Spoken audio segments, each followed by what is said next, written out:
M'alço cada matí pensant, avui ho petaré. I 5 minuts després ja estic davant del mirall practicant com somriure sense semblar desesperada.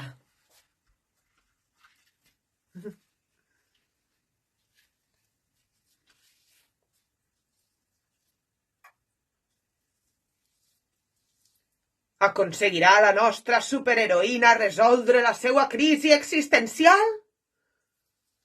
Oh, que banyat està això, joder. La psicòloga diu que és la relació no resolta amb mon pare.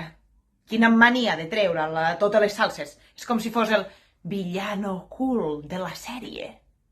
I tan ocult. Està mort. Pare absent. L'spin-off d'una tragèdia grega. El complexe d'Electra.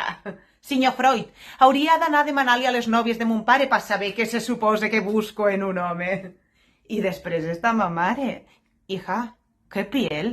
¿Bebes suficiente? Sí que bebo, mamá, sí.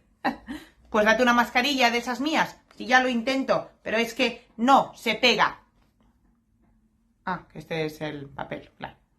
La psicòloga també diu que tinc un jo interior crític.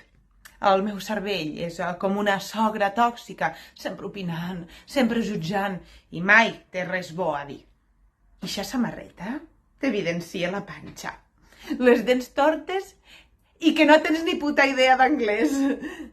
I clar, una intenta meditar, però al final t'acabes convencent que el millor és pijama, Netflix, en versió original. Vale, els subtítols en versió original. I s'escolta de fons.